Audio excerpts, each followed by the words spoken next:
last episode, we looked at the children of Israel as they were redeemed out of Egypt and entered into a covenant relationship with God. What in some ways began with one man, Abraham, grew into a nation or people group, defined by a national covenant that set out blessings for covenant faithfulness and consequences for unfaithfulness.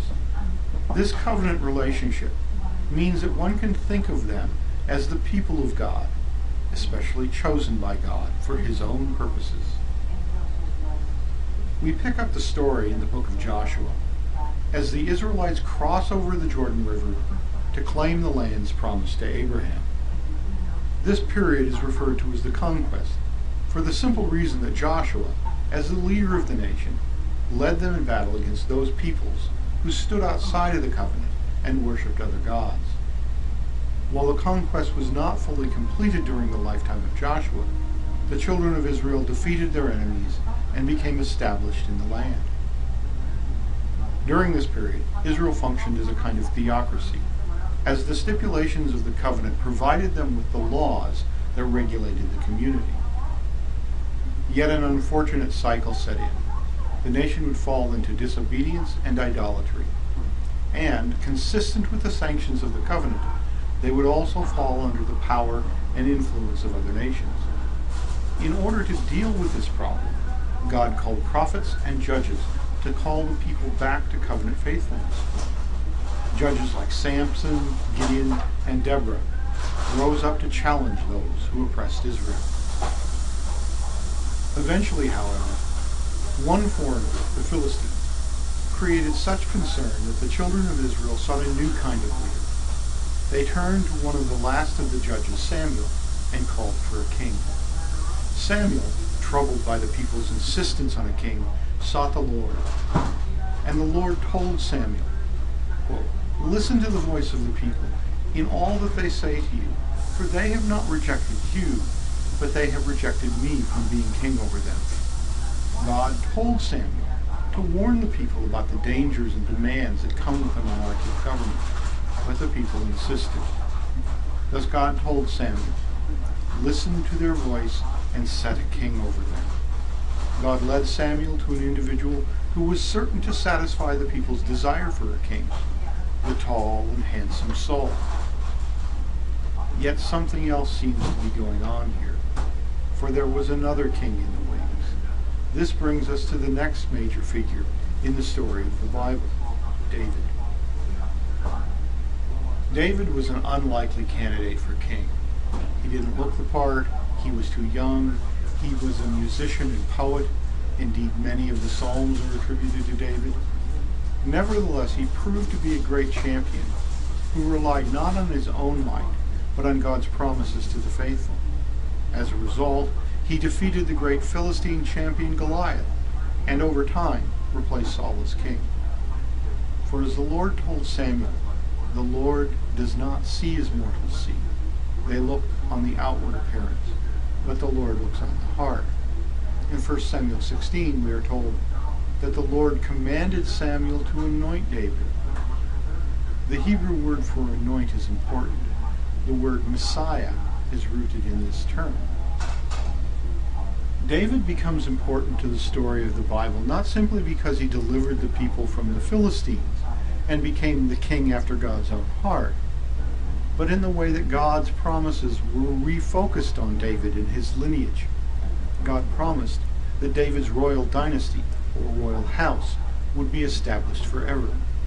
In 2 Samuel 7:16, we read, quote, "Your house and your kingdom shall be made sure forever before me. Your throne shall be established forever." End quote. Thus it is with David and his lineage that the idea of the kingdom of God became rooted in the story of the Bible. David extended the borders of Israel. He established a capital city at Jerusalem.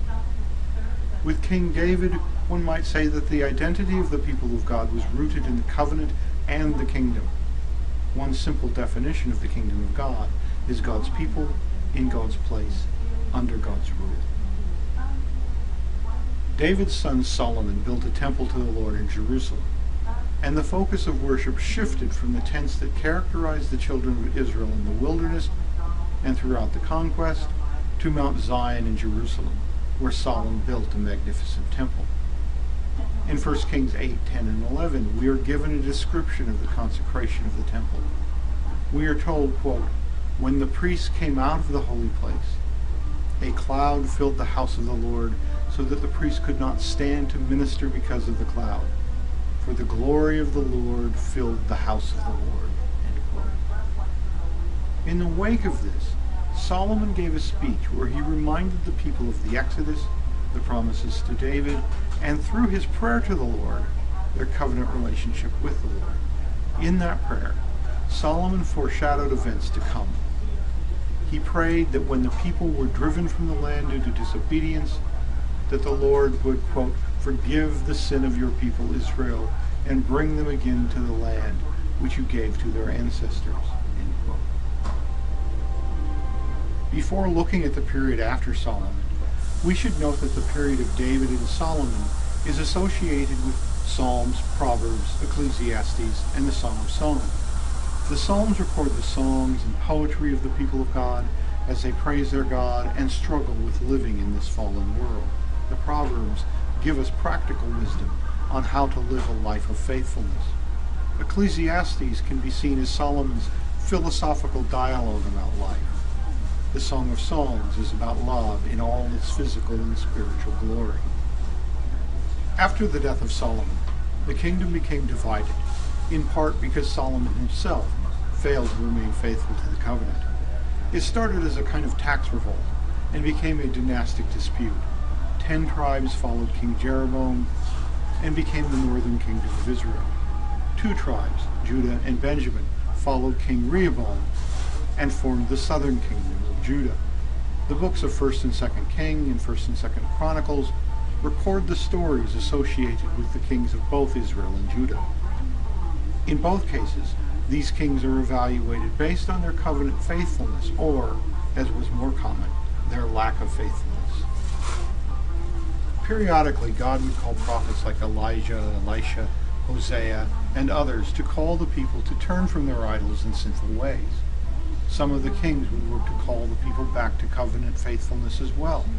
But in the long run, despite the faithfulness of some, both kingdoms succumbed to foreign invasion and exile. Israel was taken off into exile by the Assyrian Empire in 722 BC, and Judah was taken off into Babylon in 586 BC. Once again, things look fairly bleak. Certainly the prophets had warned that these developments would take place. But along with their warnings of destruction and exile, the prophets also preached hope. It is to the prophets that we will turn next time.